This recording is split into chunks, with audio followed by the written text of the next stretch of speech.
तुषारहार धवला या शुभ्रवस्त्रान्विता या वीणां वरदण्डमण्डितकरा या श्वेत पद्मासना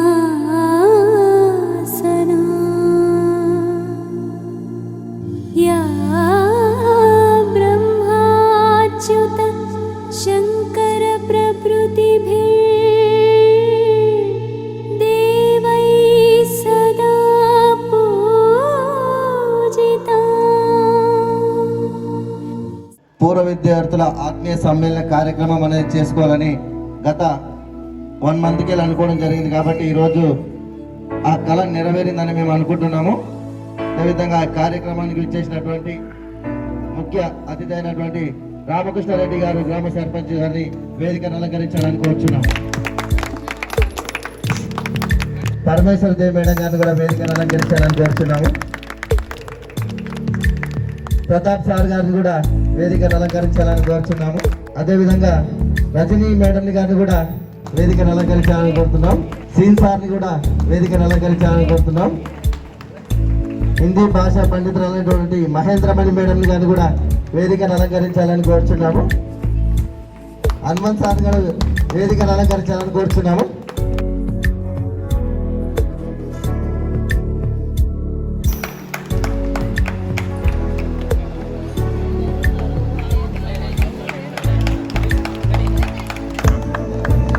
ఇక్కడ చూసి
థ్యాంక్స్ చెప్తున్నాను. కొండ మరియు రవి వాళ్ళిద్దరికి నా తరఫున స్పెషల్ థ్యాంక్స్ చెప్తున్నాను. ఎందుకంటే వాళ్ళు పట్టు విడవకుండా ఖచ్చితంగా నేను ఓన్లీ నెంబర్స్ గ్యాదర్ చేసి వాళ్ళకి వదిలిస్తే వాళ్ళు మొత్తాన్ని ఈరోజు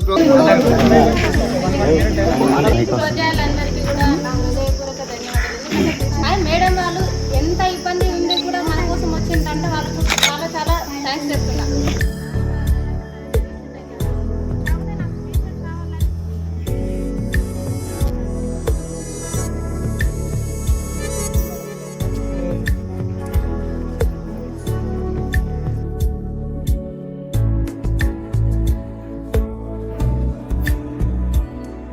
గురు బ్రహ్మ గురు విష్ణు గురుదేవో మహేశ్వర గురు సాక్షాత్ పరబ్రహ్మ తస్మై శ్రీ గురవే నమః. చాలా అసలు ఎంత మీకుడమ్మా మనమంతా ఒకటమ్మా అనుకుంటే అసలు ఎక్కడ చూసినా అట్లే కనిపిస్తుంది నాకు. హసనలీని కూడా అసలు నేను ఇక్కడ నుంచి అసలు లేనేసరికి అమ్మ అనుకుంటే అక్కడి నుంచే వచ్చేస్తుండే. నేను పిలిచేసరికి ఆఫీస్ రూమ్లో ఉండి పిలిచేసరికి అసలు ఎక్కడ చూసినా ఏ మూలలు చూసినా వాళ్ళిద్దరే కనిపిస్తున్నారు. నిజంగా చాలా బాధాకరమైన విషయం. వాళ్ళ కుటుంబంలో వాళ్ళందరికీ కూడా మంచి జరగాలని కోరుకుంటున్నాము. అయితే ఇక్కడ మీరు అందరూ కూడా ఆత్మీయ సమ్మేళనాన్ని ఇన్ని సంవత్సరాల తర్వాత అసలు మీరు అందరూ కలుసుకొని ఆత్మీయ సమ్మేళనం ఏర్పాటు చేసుకోవడం చాలా సంతోషించదగ్గ విషయం. ఆ తర్వాత అసలు మిమ్మల్ని అందరినీ చూస్తుంటే నాకు చాలా సంతోషంగా ఉంది. మీ అందరి కుటుంబాలకు కూడా అంత మంచి జరగాలని కోరుకుంటున్నాను. ఎవరెవరు ఏమేమి ఆశలు పెట్టుకున్నారో అవన్నీ కూడా నెరవేరాలని కోరుకుంటున్నాను.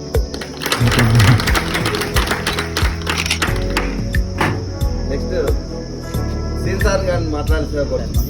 నేటి ఈ పూర్వ విద్యార్థుల ఆత్మీయ సమ్మేళనానికి అధ్యక్షత వహించినటువంటి గ్రామ పెద్దలు గౌరవనీయులు శ్రీ రామకృష్ణరెడ్డి సార్ గారికి, మరి నాతో పాటు సీనియర్ ఉపాధ్యాయులైనటువంటి పరమేశ్వరి మేడం గారికి, రజనీ మేడం గారికి, మహేంద్రమణి మేడం గారికి, ప్రతాప్ సార్ గారికి, మిత్రుడు హనుమంత్ సార్ గారికి, నాతో పాటు మీరు చిన్నారి విద్యార్థులకు అందరికీ కూడా శుభాకాంక్షలతో పాటు ఆశీస్సులు అందజేస్తూ మన అందరి అనుభవం మనకు కోవిడ్-19. ఆ కోవిడ్-19 పెద్ద విపత్కర పరిస్థితిలో కూడా మన భారతదేశం నిలబడి ఉన్నదంటే దానికి బలమైన పునాది ఏంటంటే బాండింగ్, ఆత్మీయంగా. అంటే మన భారతదేశ సంస్కృతిలోనే ఈ బాండ్కి అంత విలువ ఉంది. బంధం, బాండ్ నథింగ్ బట్ బంధం. అంటే మనకు తెలియని ఎనర్జీ మన లోపల ఫ్లో అవుతుంది. అందుకోసం ఎప్పుడు మన అనాదిగా మనం వస్తున్నట్టు మన కుటుంబ వ్యవస్థలో ఉన్నటువంటి బలమైన పునాదులు అవే. మీరు మీ ఫ్యామిలీకి, మీ తల్లిదండ్రులకు, మీ గ్రామానికి, మన భారతదేశానికి భవిష్యత్తులో మంచి పేరు తీసుకురావాలని మనస్ఫూర్తిగా ఆశిస్తూ, ముందుగా వేదికను అలంకరించిన గ్రామ పెద్దలకి మరియు నా తోటి ఉపాధ్యాయ బృందానికి మరియు ప్రియమైన నా యొక్క విద్యార్థులకు నమస్కారాలు. ఒక టీచరు, ఎవరైనా ఒక వ్యక్తి టీచర్ జాబ్ ఎక్కినప్పుడు తనకు గుర్తుండే పాఠశాలలు 2 కాబట్టి నా లైఫ్లో డోకూరు పాఠశాల అనేది చాలా స్పెషల్. ఫస్ట్ ఫ్యూచర్లో అదృష్టవశాత్తు నాకు ఎప్పుడైనా ప్రమోషన్ వచ్చి ఈ పాఠశాల దొరికే అవకాశం రావాలని ఎప్పుడు భగవంతుని కోరుకుంటుంది. ఇది ఫస్ట్ విషయం. సెకండ్ విషయము, అదే ఒక టీచర్కు తన లైఫ్లో మొట్టమొదటి batch 10th class batch. So నా లైఫ్లో నాకు మొట్టమొదటి బ్యాచ్ ఏ క్లాస్ అంటే 10th క్లాస్ బ్యాచ్, అది మీ బ్యాచ్. ఈ బ్యాచ్ కూడా నా లైఫ్లో ఎప్పుడు గుర్తుండిపోయే. ఇక్కడ పెరిగి చదువుకున్న పాఠశాల ఏదైతే ఉందో ఇదొకటే మన పాఠశాల. ఆ పాఠశాలకు మీరు వీలైనంత వరకు మీ చేయూతను అందించడానికే ఎప్పుడు మీరు సిద్ధంగా ఉండాలని మీకు ఈ వేదిక నుంచి హృదయపూర్వకంగా కోరుకుంటున్నాను. పాఠశాల అభివృద్ధిలో ఎప్పుడు కూడా మీ భాగస్వామ్యం. తర్వాత ఇంకో గ్రేట్నెస్ విషయం మీ అందరికీ తెలుసు, కానీ ఇంకోసారి మీకు జ్ఞాపకం చేస్తున్నా. ప్రతి పాఠశాలలో కొన్ని వందల బ్యాచ్లు 10th క్లాస్ బ్యాచ్లు వెళ్తుంటాయి. కానీ అందరూ కూడా ఆత్మీయ సమ్మేళనాలు ఎప్పుడు బాగా గుర్తుపెట్టుకోండి. అన్ని బ్యాచ్లు ఆత్మీయ సమ్మేళనాలు ఎప్పుడు చాలా తక్కువ బ్యాచ్లు మాత్రమే, చాలా తక్కువ బ్యాచ్లు తమ యొక్క స్నేహాన్ని నిలుపుకుంటూ కొన్ని బ్యాచ్లు మాత్రమే ఆత్మీయ సమ్మేళనాన్ని చేసుకుంటాయి. అలాంటి గొప్ప బ్యాచ్లలో మీ యొక్క బ్యాచ్ కూడా మన ఊరిలో నిలిచిపోతుందని నేను ఖచ్చితంగా చెప్తాను. నేను ఇప్పుడు నా సర్వీస్ 17 years కదా, అంటే తర్వాత ఫ్యూచర్లో వేరే బ్యాచ్ చేస్తుండొచ్చు. ఇప్పుడు నా సర్వీస్లో మొదటిసారిగా ఆత్మీయ సమ్మేళనం పిలిచిన బ్యాచ్ మీ బ్యాచ్. కాబట్టి నేను ఇంకా ఎక్కువ హ్యాపీగా, నేను సంతోషంగా ఫీల్ అవుతున్నాను. ఎందుకంటే ఇప్పటి నుంచి ఆత్మీయ సమ్మేళనాలు నా యొక్క స్టూడెంట్ స్టార్ట్ చేయడం జరిగిందని చెప్పుకుంటున్నాను. ఓకే, సో మీరందరూ కూడా మన ఊరి అభివృద్ధిలో భాగంగా ఉంటూ, పాఠశాల అభివృద్ధి భాగంగా ఉంటూ చక్కగా ఉంటారని, మీ యొక్క పాఠశాల అభివృద్ధిలో ఎల్లప్పుడూ మీరు తోడుంటారని, మీరు ఎల్లప్పుడూ హ్యాపీగా సంతోషంగా ఉండాలని కోరుకుంటూ ఆ భగవంతుని ప్రార్థిస్తూ ఇంతటితో సెలవు తీసుకుంటున్నాను. Thank you. నిజంగా సార్, మా ఊరు ప్రత్యేకత అనేది ఉంది. మీరు సోషల్ టీచర్ కాబట్టి ఎక్కడైనా ఫస్ట్ బ్యాచ్ మాకే చెప్పిండ్రు. అయితే సోషల్లో అయితే డోకూరు గ్రామంలో ఒక పీటబు మెనూ ఉంటుంది. 6వ తరగతిలో 4వ పాఠం ఉంటుంది. అది కూడా అది ఇంగ్లీష్లో అయితే Dokuru village tech and play అని ఉంటుంది. నేను కూడా సోషల్ టీచర్గా పనిచేసిన ఒక 5 బ్యాచ్లు అయిపోతుంది సార్ 10th. నేను కూడా మా ఊరు గొప్ప ప్రత్యేకత. దాంతోపాటు ఇంకోటి కూడా ఉంది సార్ మా ఊరు ప్రత్యేకత. IRHS, Indian rural health service అని దాన్ని కామన్గా తెల్లల దవాఖాన అని అంటారు ఈ ఊర్లో. ఐ థింక్ 1970 ప్యాట్ బిడింగ్టన్ అనే మేడం ఇంగ్లాండ్ వాళ్ళు అమెరికా వాళ్ళు దాన్ని ఏర్పాటు చేస్తే మా గ్రామం వాళ్ళు దానికి ఒక ప్లేస్ ఇస్తే మాత్రమే చాలా ఖరీదైన ఎటువంటిదైనా సరే ఏ రోగమైనా సరే వాళ్ళే ఇక్కడ నుంచి సర్వీస్ డైరెక్ట్ గాంధీ కానీ ఉస్మానియా హాస్పిటల్ కానీ ఎక్కడికైనా అది మా ఊరు ప్రత్యేకత. మేము చాలా ఈ ఊర్లో ఉన్నందుకు చాలా గర్వపడుతున్నాం సార్. జస్ట్ 10 రూపాయలు వచ్చి టోకెన్ తీసుకుంటే 10 లక్షల ఖర్చు అయినా సరే వాళ్ళ సొంత ఖర్చులు తీసుకుపోయి నువ్వు ఇదే గాంధీ హాస్పిటల్ కోండి, డోకూర్కి వెళ్ళి కార్డు తీసుకుంటే 100 మంది లైన్లో ఉంటే ఫస్ట్ వాళ్ళే తీసుకొని పోతారు హాస్పిటల్కి.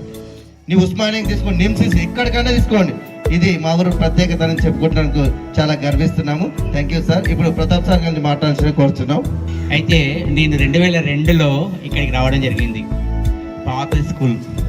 పాత స్కూల్ అప్పుడు మీరు 3వ తరగతి 4వ తరగతి ఉంటారు అంతేనా? 3వ తరగతి 4వ తరగతిలో అప్పుడు మీకు అయితే మీరు చిన్నప్పటి నుండి అయినా కూడా మంచి మేధావులు వర్గం అంటే బాగా చదువుకున్నారు. అయితే భవిష్యత్తులో కూడా మీరు మంచి ఉన్నత స్థానాలలో ఉండాలని కోరుకుంటూ మిమ్మల్ని చూస్తుంటే ఇంకా చిన్నగానే కనిపిస్తున్నారా నాకు. ఏం చేయాలి? ఆ ఫేస్లలో ఆ అమాయకత్వము, ఆ చూసే నవ్వు, ఆ మాట్లాడే విధానము అవన్నీ చూస్తుంటే ఇంకా హ్యాపీగా ఉంది చాలా.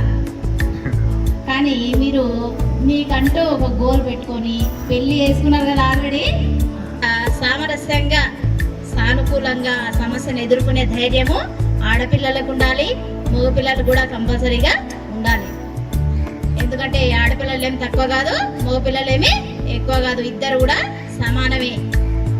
నా చేతిలోకించి 6 బ్యాచెస్ వెళ్ళినాయి ఇక్కడ నుంచి.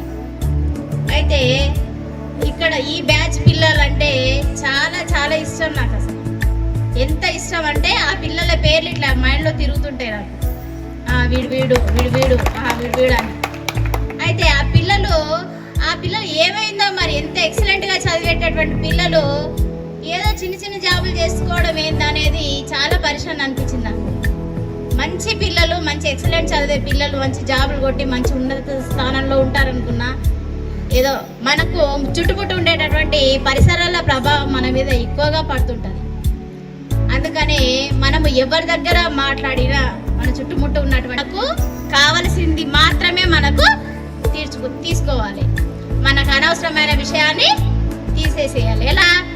ఒక హంస వాటరు పాలు ఒక దగ్గర పోస్తే ఓన్లీ మిల్క్ను మాత్రమే తీసుకొని వాటర్ను వదిలేస్తుంది. దానికి ఆ ప్రత్యేకత ఉంటుందన్నమాట. అట్లా సరే, మీ వరకైతే బెస్ట్గా మంచిగా అరేంజ్ చేసిండ్రు, సూపర్గా ఉంది. నా ఫస్ట్ అపాయింట్మెంట్ కల్వకుర్తి మండల్ గుంటూరులో. అయితే లాస్ట్ ఇయర్ కాకుండా లాస్ట్ ఇయర్ ఆత్మీయ సమ్మేళనం ఏర్పాటు చేసిండ్రు. ఇంకా అక్కడ నుంచి ఇక్కడ వచ్చిన 2002లో 2012 వరకు నేను ఇక్కడ వర్క్ చేసినాను. ఓకే, ఇప్పుడైతే ఓకే, మీరు మీ పనులను మీరు సక్రమంగా చక్కదిద్దుకుంటున్నారు. ఓకే, నెక్స్ట్ మీ పిల్లలైనా సరిగ్గా చదివించి మీ పరిస్థితులు పక్కన ఉన్నటువంటి పరిస్థితులను అబ్జర్వ్ చేస్తూ మీ పిల్లల్ని చక్కదిద్దుకొని మీరు భవిష్యత్తులో బాగుండాలని ఆశీర్వదిస్తున్నాను నాన్న. ఆల్ ది బెస్ట్ అందరికీ కూడా. God bless you. Thank you నాన్న. సభను అలంకరించినటువంటి పెద్దలు అన్న రామకృష్ణారెడ్డి గారికి ప్రత్యేకమైనటువంటి ధన్యవాదాలన్నా. మీరు ఇంతసేపు మా కోసం పనిగట్టుకుని ఉన్నారు. ఇంకా ఏం చెప్పాలి, స్టేజ్ ఏర్పాటు చేసిన లేకపోతే ఈ ప్రోగ్రామ్ ఏర్పాటు చేసినటువంటి ఈ పిల్లలందరూ మా పిల్లలు. ఇంకా ఎందుకంటే నేను ఇక్కడ మీరు 2nd, 3rd క్లాస్లో ఉన్నప్పుడు నేను 2001లో వచ్చాను ఈ ఊరికి. మీరు చాలా చిన్నగా ఉండేవాళ్ళు, మస్తు కొడుతుంటే నేను అప్పుడు ప్రైమరీలో ఉన్నప్పుడు. నాకు ఇప్పటికి కూడా బాగా గుర్తుంది. కానీ డోకూరు అంటే ఒక ఎంత ఆత్మీయులకి తెలుసు. నేను డోకూరులో చేసి వచ్చాను. ఆ డోకూరులో కొంతమంది పిల్లల గురించి కూడా చెప్తుంటే నేను ఇప్పటికి కూడా చెప్తుంటాను వాళ్ళకి. డోకూరు అంటే ఏదో నా సొంత ఊర్లాగా అనిపిస్తుంది నాకు. నిజంగా పిల్లలు పిలిచిండ్రంటే ఎంత సంతోషం అనిపించింది నాకు. నా 27-28 ఏళ్ళ సర్వీస్లో ఎప్పుడూ కూడా ఈ ఆత్మీయ సమ్మేళనానికి పోలేదు, ఎవరు కూడా పిలవలేదు, చేయలేదు. పాపం కొండయ్య ఇంకా శ్వేత ఇంకా ఎవరో ఫోన్ చేసిండ్రు చాలాసార్లు, ఒక 20 సార్లు చేసింటాడు కొండలు. నేను ఆ 20 సార్లలో ఒక 4-5 సార్లు మాత్రమే మాట్లాడిన. పాపం వాడు చేసినప్పుడల్లా నేను ఎక్కడ ఉండడం జరిగేది. బాబు చిన్న, నీకు ప్రత్యేకమైనటువంటి ధన్యవాదాలు రా. ఈ ఆత్మీయ సమావేశం ఏర్పాటు చేసిండ్రు, అంతా బాగానే ఉంది. కానీ మీరందరూ కూడా ఉండాలనుకుంటారు. టీచర్స్ కూడా మా దగ్గర చదువుకునేటువంటి పిల్లలందరూ మంచి పొజిషన్లో ఉండాలి, మీరంతా మంచి పొజిషన్లో ఉంటే పలానా పిల్లగాడు నా దగ్గర చదివిండు, పలానా అమ్మాయి నా దగ్గర చదివింది మేము గొప్పగా చెప్పుకుంటాం కదా. ఇప్పటికైనా ఏం లేదు, మీరు ఉన్నటువంటి స్థానాల్లో మీరు గౌరవంగా బతికితే సరిపోతుంది. మనకి మన కుటుంబానికి కానీ మన ఊరికి కానీ మన తల్లిదండ్రులకు కానీ చెడ్డ పేరు తీసుకురాకుండా మనం చేసే ఏ పనైనా సరే అది మంచి పని అయితే సరిపోతుంది. మనం ఏదో పెద్ద లెవెల్కి పోవాలని అనుకుంటాం, మన ఇంట్లో పరిస్థితులు కావచ్చు, వేరే పరిస్థితులు కావచ్చు. ఇంకా ఇక్కడ నేను చేసేటప్పుడు దాదాపు 1 నుంచి 10వ తరగతి వరకు 6, 7, 8 మంది టీచర్స్ తోటి గడిపినాం. నేను తెలుగు చెప్తుంటే, ఇంగ్లీష్ చెప్తుంటే, సోషల్ చెప్తుంటే అట్లా అందరం అన్ని సబ్జెక్టులు చెప్పిన వాళ్ళమే. అప్పుడు ఉన్నటువంటి పరిస్థితుల ప్రభావం వల్ల కొన్ని రూమ్లు ఉంటుండే క్లాసులు, తర్వాత 6th, 7th అక్కడ ఉంటుండే రైల్వే ట్రాక్ పక్కనే. అక్కడికి పోతుంటే మేము ఆ రోడ్డు పక్కనే ఆటోలు అక్కడే ఆపుతుంటాయి. ప్రతిరోజు డిస్టర్బెన్సే ఉంటుండే, అన్ని ఇబ్బందులు పడ్డాం మేము. ఆ తర్వాత ఇక్కడికి వచ్చిన తర్వాత ఒక 3-4 ఇయర్స్ ఉన్నామేమో, తర్వాత మేమందరం ట్రాన్స్ఫర్ అయ్యి వెళ్ళడం జరిగింది. కానీ డోకూరు నా జీవితంలో మాత్రం నేను మర్చిపోలేను. నా సర్వీస్లో ఇది 2nd విలేజ్, 2nd స్కూల్. ఇది టీచర్స్ కూడా మేము ఎప్పుడూ కూడా ఎవరము ఒక మాట అనుకోలేదు. పిల్లల్ని చిన్నగా ఉన్నారు కదా మీరందరూ కొడుతుంటే, బాగా కొడుతుంటే నాకు ఐడియా ఉంది. శేఖర్ గారిని మస్తు కొట్టిన, కొండ గారిని కూడా కొట్టిన, వీళ్ళందరినీ మస్తు కొడుతుంటే నేను అరే ఒకవేళ మిమ్మల్ని కొట్టినా మీకు అప్పుడు కోపం ఉండొచ్చు, కానీ ఇప్పుడు మాత్రం అది మంచిగా అనిపిస్తుంది. ఇప్పుడు మీరు చెప్పుకోవడానికి, నేను చెప్పుకోవడానికి కూడా మంచిగా అనిపిస్తుంది కదా. మీకు అందరికీ ప్రత్యేకమైనటువంటి ధన్యవాదాలు. మా టీచర్స్ అందరికీ, మా సార్ వాళ్ళందరికీ, మళ్ళీ రామకృష్ణారెడ్డి అన్నగారికి కూడా ప్రత్యేకమైనటువంటి ధన్యవాదాలన్న.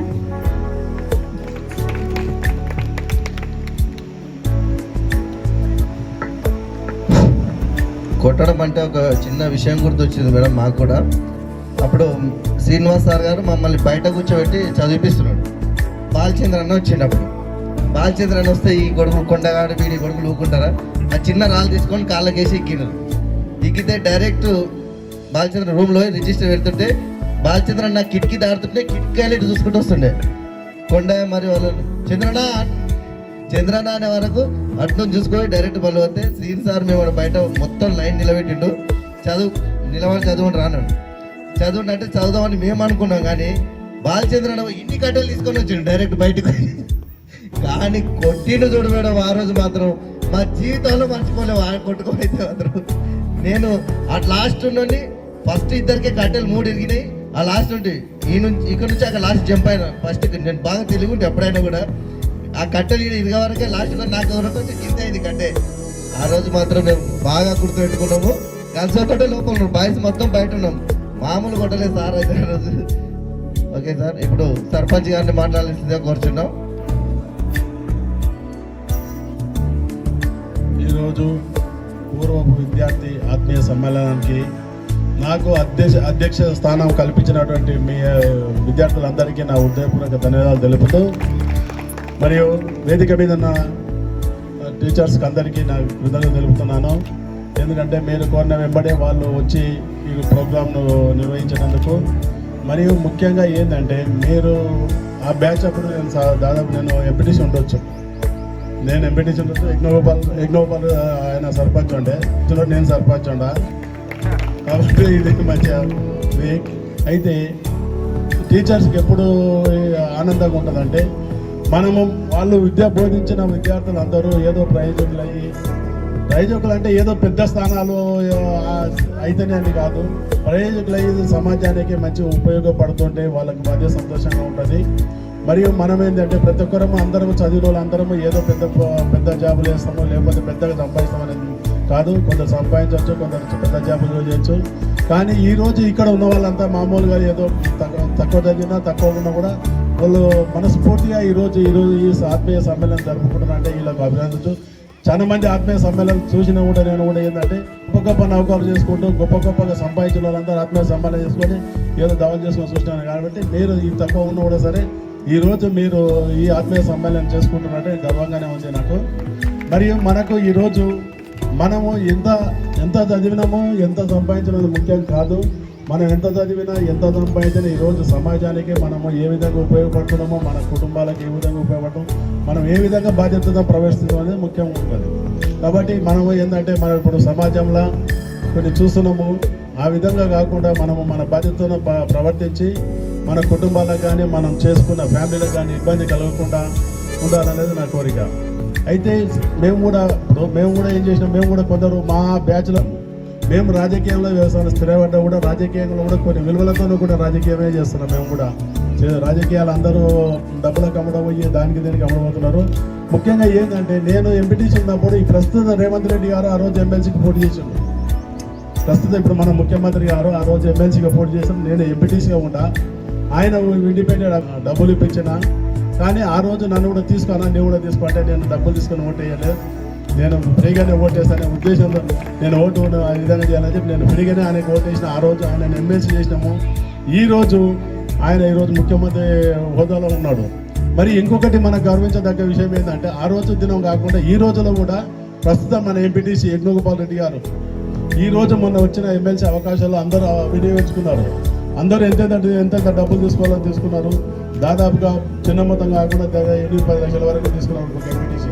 కానీ ఈ మన ఎంపీటీసీ మాత్రం ₹1 తీసుకోకుండా ఓటేసింది. ఇది గర్వించదగ్గ విషయం అసలు. ఎందుకంటే అందరూ చేస్తున్నారు, అందరూ ఉన్నారు కాబట్టి, అందరూ ఈరోజు డబ్బులతో రాజకీయం చేస్తున్నారు కాబట్టి, ఆ రోజు నేను కూడా ఫ్రీగానే ఓటేసిన, ఈరోజు ఈయన కూడా ఫ్రీగానే ఓటేసిండు. కాబట్టి మేమిద్దరం మా యొక్క ఉన్నంత స్థాయిలో మేము తృప్తిగా ఉన్నాం. కాబట్టి మేము విలువలతో కూడా రాజకీయమే చేసినాము. ఏం చేసినా కూడా ఇది మనం ప్రస్తుతానికి మనం నేర్చుకోవాల్సిన విషయం.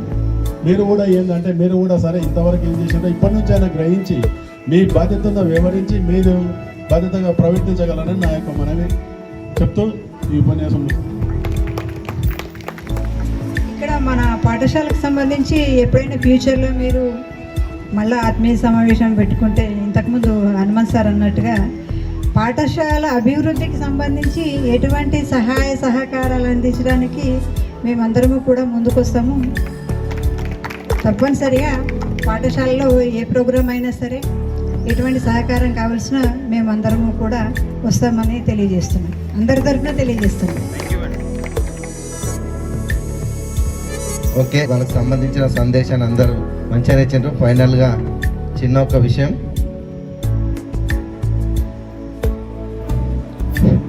ఇందులో కళ్యాణ్ టీచర్ కూడా ఇన్వైట్ చేసినాం మేడం. వాళ్ళ భావన ఎవరు చనిపోయారని మేడం గారు అటెండ్ కాలేకపోయారు. మేము 23-24 మెంబర్స్లో ఒక 2 మెంబర్స్ చనిపోయారు మా బ్యాచ్లో. రేణుకా నుండే మీకు గుర్తుండొచ్చు మేడం. అమ్మాయి రేణుక చనిపోయింది. ఒక బాబు రవి అనే అబ్బాయి, ఇద్దరు అయితే మిస్ అయ్యారు మా దాంట్లో. వాళ్ళిద్దరు చనిపోయారు. మేమంతా అందరం అందుబాటులోనే ఉన్నాం. ఇంకా ఫస్ట్ మనమైతే ఇంతకు సర్పంచ్ గారు చెప్పినట్టు ఎథిక్స్, దట్ మీన్స్ ఆల్సో విలువలతో కూడిన సమాజాన్ని మనం చేతిలో ఉంది. అది మనం 100% కాపాడాల్సిన బాధ్యత మన భుజాలపైనే ఉంది. కాబట్టి అది కంపల్సరీ నిర్వర్తిస్తామని ఈ సభాముఖంగా తెలియజేస్తున్నాము. మెయిన్గా మనము ఈరోజు ఒక ఫ్రెండ్షిప్ అంటే ఏ విధంగా ఉండాలంటే ఫస్ట్ ఒక యూనిట్ అనేది చాలా ఇంపార్టెంట్. యూనిటీ లేకపోతే కుటుంబంలోనైనా సరే, భార్యాభర్తల మధ్యనే సరే, లేకపోతే సమాజంలోనైనా సరే, ఫ్రెండ్షిప్లోనైనా సరే కలకాలం 100 సంవత్సరాలు ఇదే విధంగా ఉండాలని నేను మనస్ఫూర్తిగా కోరుకుంటున్నాను. దయచేసి ఈరోజు ఫాస్ట్ జనరేషన్ ఉంది. ఫాస్ట్ జనరేషన్ అంటే ఇప్పుడు గల్లీలో ఏమైనా ఢిల్లీలో ఏమైనా జస్ట్ 2 నిమిషంలో మన ముందరలో ఉంటుంది. కానీ ఈరోజు ఓన్లీ సెల్ ఫోన్లే మనకు జీవితం అనేది కాదు. సెల్ ఫోన్లు పక్కన పెట్టి బయటికి వస్తే ఒక బుక్ను చదివి నాలెడ్జ్ పెరిగే కన్నా సెల్ ఫోన్ను పొద్దుస్థానం చూసినా కూడా వేస్టే. కానీ చాలామంది యువత మనం కూడా నేను కూడా నాతో పాటు ఆ సెల్ ఫోన్ అనేది డైరెక్ట్ ఇన్స్టాగ్రాము, ఆ ఫేస్బుక్, ఆ వాట్సాప్ కంటిన్యూ మన విలువల్ని మనమే కోల్పోవడం అనేది కూడా జరుగుతుంది. దయచేసి మన పిల్లలకు మాత్రము ఆ సెల్ ఫోన్కి ఎంత దూరంగా ఉంటే అంత బాధ్యత పిల్లలకు మీద పెట్టి మనము వాళ్ళ మీద అంటే ఎక్కువ వాళ్ళని ప్రెజర్ చేయకుండా, మనం ఈరోజు కోల్పోయింది అంటే గట్టి వాళ్ళ మీద రుద్దడం కాకుండా వాళ్ళని భవిష్యత్తులో మంచిగా ఒక ప్రయోజకులను చేయాలని కోరుకుంటున్నాను. Thank you. జై హింద్, జై భారత్. మీరేమండి అందరు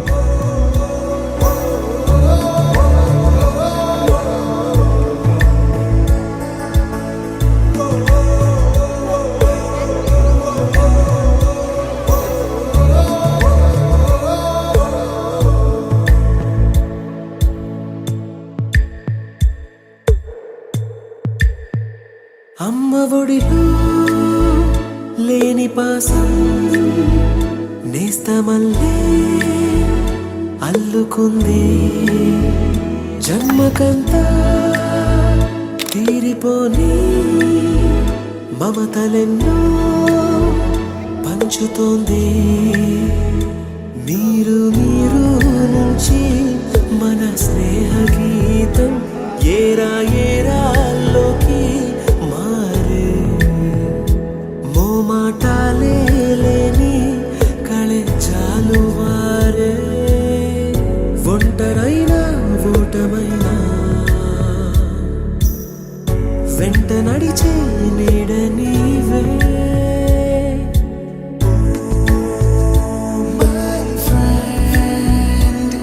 తడి కన్నులనే తుడిచిన నేస్తమా.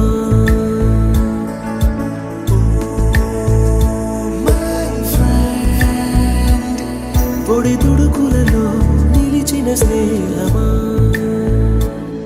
వాన వస్తే కాగితాలే పడవలయ్యే జ్ఞాపకాలే. నిన్ను చూస్తే చిన్ననాటి చేతలన్నీ చెంతవాలే. గిల్లి కజ్జాలెన్నో ఇలా పెంచుకుంటూ తుళ్ళింతల్లో తేలే స్నేహం. మొదలు తుదలో తెలిపే ముడి వీడకుందే. ఒంటరైనా ఓటమైనా వెంట నడిచే నీడ నీదే.